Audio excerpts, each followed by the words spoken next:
Warning, the following images you are about to see were not drawn by a third grader and may cause mild headaches, heart failure, and/or melting eyeballs.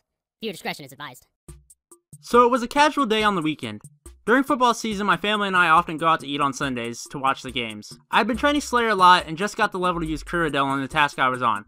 I wanted to finish my task and get my first Slayer task from Kuradel before I left to go out with my family. So I did, and I was hoping for something exciting. Instead, I got probably the most unexciting Slayer task possible: Iron Dragons. I was like, whatever, I'll do this when I get home. So I left with my family and we did our family stuff, talking, watching the football games, yada yada. So at this point in time, my little brother also played RuneScape. He didn't play much, but he knew the basics. I was much more into it than he was. He was always more of a Call of Duty fan and would play RuneScape on small occasions. So I got to talking to him about RuneScape and how I just got the Slayer level to use Kuradel, and I'm sure he didn't care one bit, but I was damn proud of myself and I wanted to share with someone. I told him my first task was Iron Dragons, and I sarcastically and jokingly was like, I'm gonna get a Visage this task.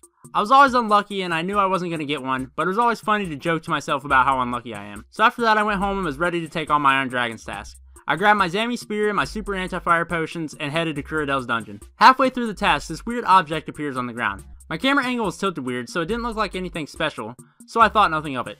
I finished killing the dragon I was on and turned my camera angle to kill another dragon, and sure enough, there was a fucking Draconic Visage on the ground. Needless to say, I freaked the fuck out. There were 20 mil at the time, which was a lot to me since I had just spent 600 mil plus on getting buyable 99s. So since I had 99 smithing, I thought it would be cool to make a DFS to wear, and so I did. I was never lucky with drops, but this was just one instance of many where I called a rare drop. After wearing it for a bit, I decided to sell it for 20 mil. So I got back to Slayer, and I was always someone who was excited when the behind the scenes came out. One update on this next list stuck out in my mind: Ancient Effigies. Now, being someone who had max non-combat stats and would be able to open every effigy possible, I'm sure you can guess how excited I was to get some free easy Slayer XP.